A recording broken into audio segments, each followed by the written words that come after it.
I'd like to welcome Josh Goldberg. Josh leads the BoulderCrest Institute, which is focused on training, technology, research, and social policy solutions based on the science of post-traumatic growth. Josh joined BoulderCrest in 2014, leading efforts to develop the first program designed to cultivate and facilitate post-traumatic growth, the Warrior Path program. He co-authored StruggleWell, Thriving in the Aftermath of Trauma, with BoulderCrest's co-founder or founder-chairman, Keith Falk. Please welcome Josh Goldberg. So in addition to the BoulderCrest Institute that I run, BoulderCrest also owns and operates two wellness centers, BoulderCrest Retreat, Virginia, and BoulderCrest Retreat, Arizona. And I want to talk a little bit about Virginia, because it goes to our heritage and how we got started. So in September 6th of 2013, we opened BoulderCrest Retreat, Virginia, and it became the first privately funded wellness center in the United States dedicated solely to combat veterans and their families. And we had one mission in mind, one objective, and that was to ensure that combat veterans and their families in the aftermath of war could live great lives, lives filled with passion and purpose and service and growth and connection. And so we did two programs when we first started. One is called Family Rest and Reconnection, which provides combat veterans and their families from all generations the chance to come for 2 to 7 nights to enjoy time to rest, reconnect, and recharge. And we still run that program to this day in Virginia and Arizona. The second thing we knew that was going to happen was the psychological injuries associated with war were going to continue to rise over time as the physical injuries reduced. And so we thought that we could use the retreat as a platform to host innovative nonprofit organizations that were doing meaningful work across the range of issues, from anxiety and depression and PTSD to couples and family issues and suicidality and military sexual trauma as well. And so for 6 months, we hosted these programs, hoping that we would find ones that we would want to establish residencies with, and we did all of this free of charge to those organizations. And unfortunately, what we saw was the best of the best and also the worst of the best. And quite frankly, we didn't see any programs that we thought had fundamental legs that could really last and make a meaningful impact. And there was 4 issues that we saw with these programs we got the chance to observe. First, they were all what we call catch and release, which means you come to a program for 3 or 5 days, you get some training and support, you get a pat on the back, and you go home. And the hope is that maybe it'll stick, but often it doesn't. The second is that there was no real method to the madness. There was a sense that people were sort of making it up as they went along. There wasn't a real sense of a standard of what was being accomplished. And I should note these were both clinical and non-clinical programs designed to be delivered in non-clinical settings. The third was that there was no evaluation, right? We had lots of stories of someone petting a horse and someone saying that horses cure PTSD, but no meaningful evidence that supported that. And the fourth and final was that a lot of the people who were seeking to help those who were struggling were actually less well off than the people they wanted to help. And I don't say that in a way to be negative, but it's the whole wounded healer syndrome. And so I work for a retired bomb disposal technician. I'm a former business person. Neither of us have mental health experience. And so as we decided in May of 2014 that we wanted to embark upon creating our own program to address these issues, we decided to canvass experts and start to try to understand the underlying philosophies and approaches related to mental health that seemed to be working well for those who were struggling. And so Ken and I, who's our founder, we took a tour around the country. We met with the best of the best in the worlds of military psychology and trauma and PTSD, anxiety, depression, life coaches, psychologists, psychiatrists, the works. And we asked all of them the same question. We said, what works to ensure that when someone returns home from war and is struggling, that same person can transform that struggle into strength and growth and live a good life?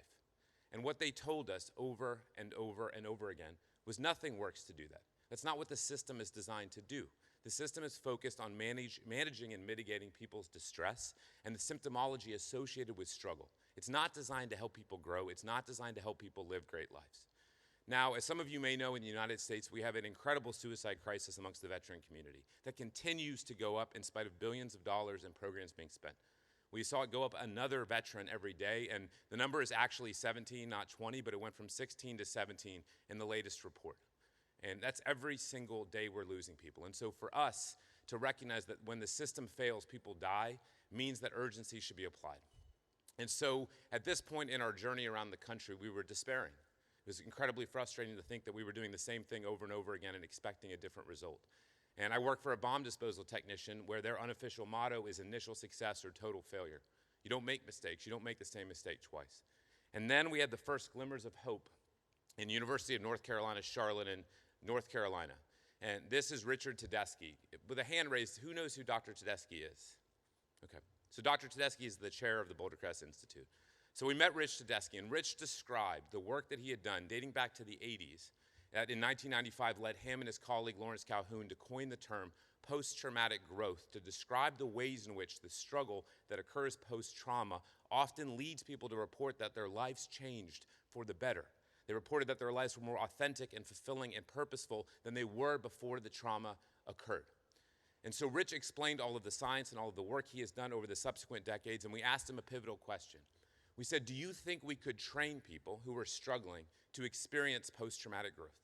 Do you think we could guide people and support people to walk the road from deep struggle to profound strength and lifelong growth? And Rich said, I don't know. I've observed it. I've analyzed it. I've talked about it. I've used it lightly in my clinical practice, but I don't know if we can teach people, but I'm willing to try. And so beginning in June of 2014, we started to work on a program called Warrior Path, which represents the nation's and the world's really first ever attempt to cultivate and facilitate post-traumatic growth in those who are struggling. Now, I don't have enough time to explain all the details of the program, but we'll hit the high notes, and obviously I'll be around to discuss the program. But what Warrior Path is it's an 18-month program focused on post-traumatic growth. The program begins with a 7-day intensive and immersive initiation at one of our sites in Virginia and Arizona. And that program involves an integrated look at a lot of different modalities that I think folks in this room would be very familiar with: art, equine, music, meditation, peer support. It is designed and delivered by combat veterans primarily. There's a few exceptions like myself. And it's designed to harness the unique skills and capabilities that are provided by military and first responder training. The entire program is based on the phases of post-traumatic growth. And it's important to say this: post-traumatic growth is both a process and an outcome. I think there's been a lot of talk about the outcome of post-traumatic growth, but there's also a method through which it occurs. It is not mechanistic in nature. You do not do one step and then the next. It is an iterative, lifelong journey of growing and evolving. But this diagram on the screen is what that process is all about.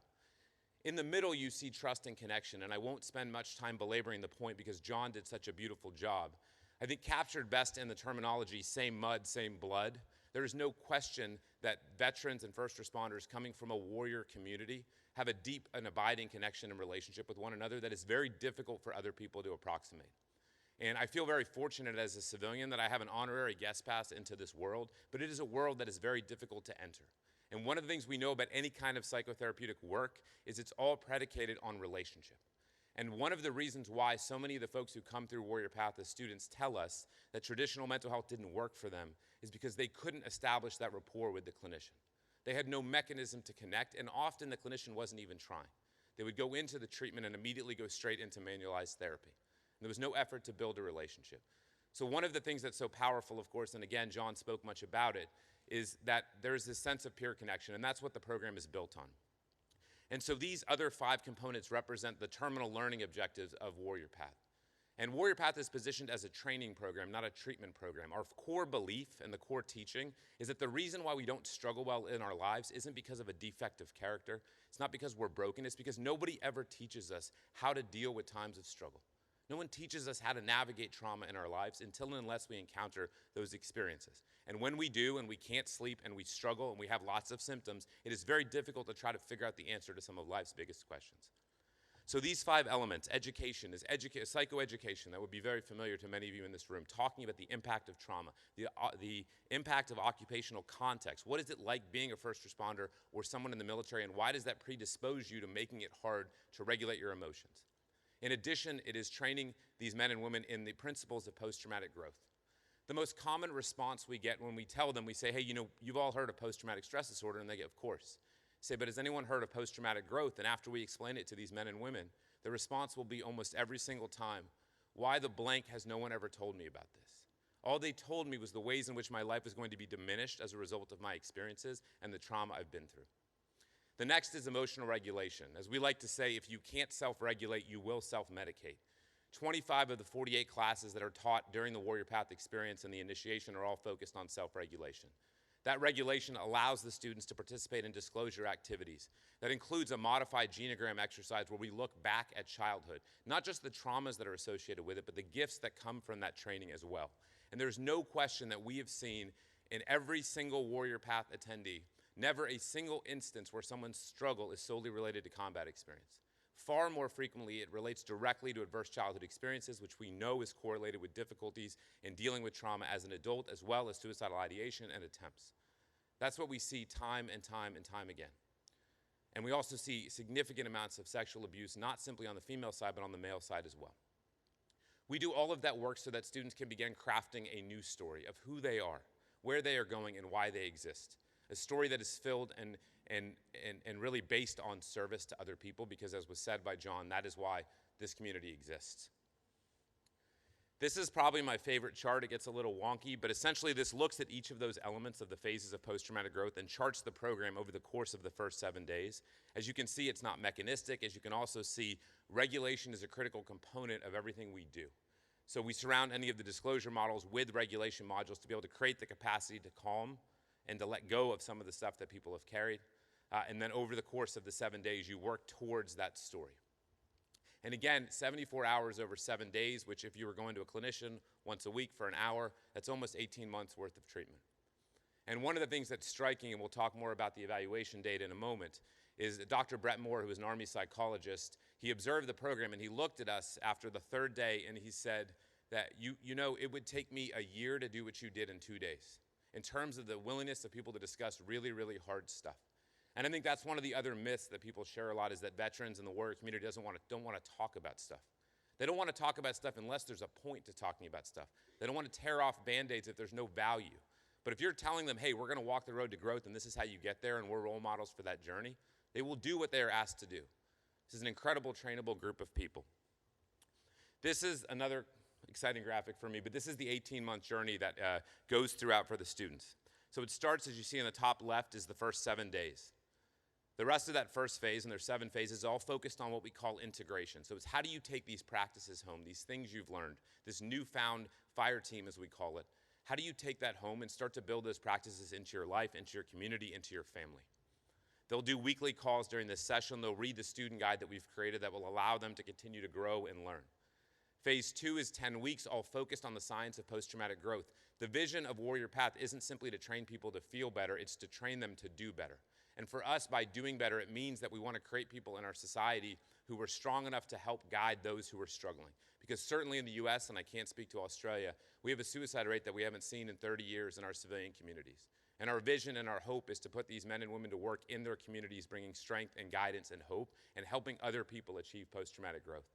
And phases 3 through 7 are all deep dives into each of the domains of post-traumatic growth, which I'll talk about in a minute, but look at the ways in which people's lives change post-trauma. Now, one of the things that I think distinguishes Warrior Path, and one of the things we've been committed to, is to really get into the world of evidence. And we talk a lot about evidence-based, and I think we sometimes pervert the term, and we treat it as though if there's not an RCT, it's not worth considering. You know, a large part of that, and like John talked about, really has to do with patient preference, with the climate and the culture in which we're serving people. And so we put together what I think is one of the most comprehensive assessments, certainly of a non-clinical program, which was an 18-month program evaluation study conducted by Dr. Tedeschi and Dr. Brett Moore, both clinical psychologists. We had 7 collection points: initial, 7 days, so post the initiation, 30, 60, 90, 180, 1 year, and 18 months. We had an N of 49, so this is 8 Warrior Path groups. Each Warrior Path is delivered to between 6 and 8 students, male or female, separately. We don't do co-ed programming. And we had a 95% response rate. So that's 326 surveys collected out of 343 that we could have collected. And that means no cherry picking. That means every single person who went through the program was responding. And we focused in 3 different areas. The first is symptom reduction, which is important. The second is quality of life improvement, which is even more important, which is it's all well and good to feel less bad or to feel better, but what do you do with those better feelings? And then the third is most important to me, which is post-traumatic growth. And the reason why I think it's most important to me is because just because you've been through trauma in your life doesn't mean you're not going to experience more trauma. There's no quota on this stuff. So if we can meaningfully educate and train people to live great lives, not in spite of, but because of the things that occur, they will be able to weather the storm for the rest of their life, not just for a post-trauma period. So the results of the symptom reduction, and we use 24 well-validated measurement tools to do this. So we use the PCLC, again, because we see a lot of childhood trauma. And over the course of 18 months, we see a 54% reduction from above the clinical threshold to well below that clinical threshold. And what we see is that after the 7-day period, you have a substantial reduction, as you would assume, that is then sustained over the course of the 18-month period.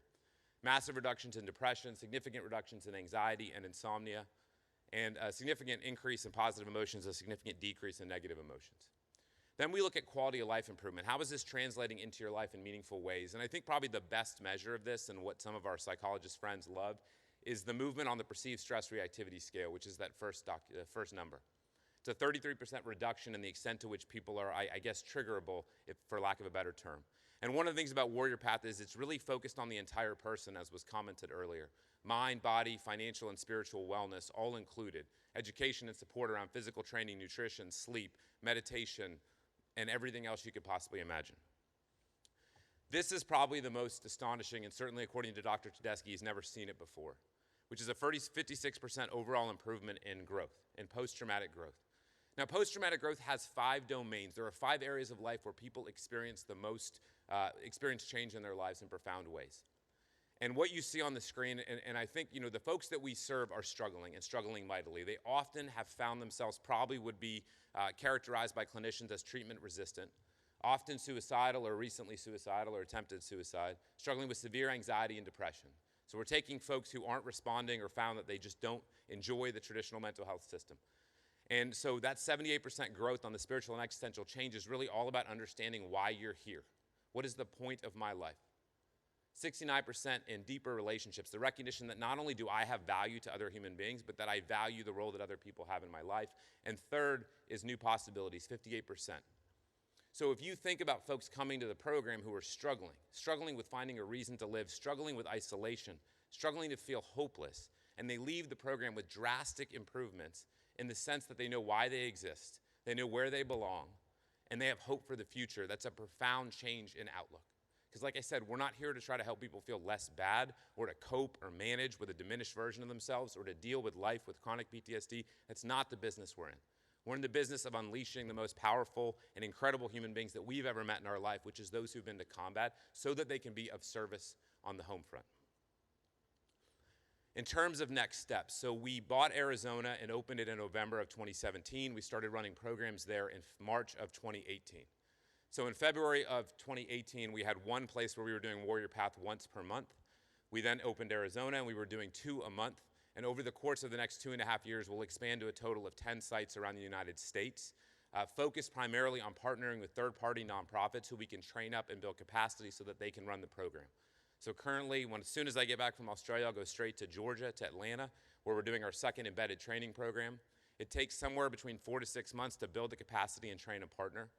And part of why I was interested in coming here was certainly, in some respects, as I listen to everyone talk, it almost feels like a bizarro world in contrast to the American world of how we talk about mental health, how we talk about people who might benefit or need mental health. It's very profound and very respectful, which I'm grateful for. And my hope is certainly that we could look towards expansion in Canada, in the UK, and in Australia as well. Selfishly, I love coming here. I'd love to be able to partner and train an organization to be able to do that. But that's the broader vision. Is in part, how do we scale this in ways that allow for those who might not benefit from mental health and who might not find mental health to be very effective for them, to be able to rely on peer-based programs that are sophisticated in nature, that are all focused on helping people to grow and to live great lives. And that's really what we've been working on. And in addition to that, as part of kind of expanding that, is looking left of boom. Is meaningfully, and we've talked about this a little bit on the first responder front, is what do you do when a system keeps producing the same result? What do you do when you seem to have an active duty force that has a suicide rate in the United States approaching civilian levels? And how do we address the issues around mental health and leadership within the active duty community so that we can stem the amount of demand and stop just focusing on the acute side of these issues?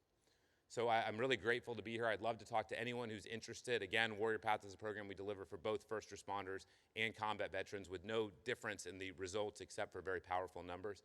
And it's an honor and a privilege to get to be with you all and to be with a room of people who deeply care about what for me are people who've changed my life in really profound and demonstrable ways. So thank you.